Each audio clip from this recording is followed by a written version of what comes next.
44. "We find for the defendant," said Judge Madison. Madeline Forsythe's appeal had been completed in record time. I'd managed to get a panel of 3 reasonable judges.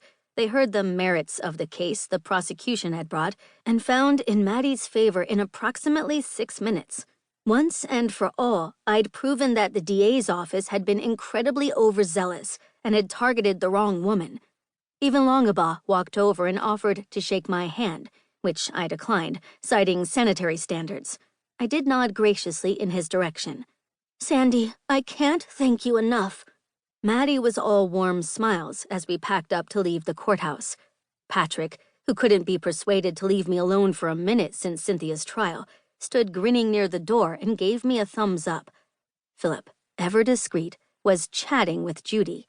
I wondered if now that Maddie's trial was over, I wouldn't need to have Judy around anymore. "I don't think any other lawyer could have gotten me off," Maddie said. Flattering though that was, I couldn't take credit. "They had no case," I said.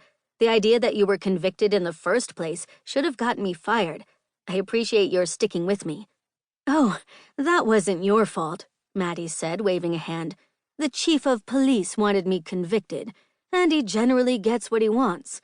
I'm sorry that ended up getting you arrested for nothing." I stopped and looked at her closely for a moment. I hadn't told Maddie about my arrest because I didn't want her to feel it was her responsibility. I thought she'd had enough to worry about.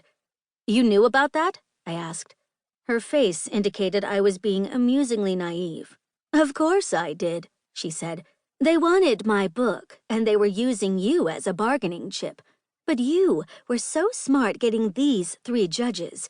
They couldn't be bought, and the DA so didn't have a case.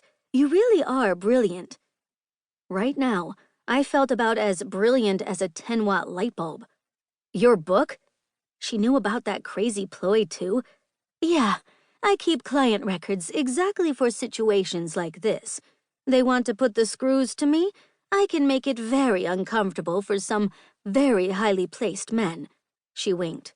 "A few women, too." But the man with the knife came after.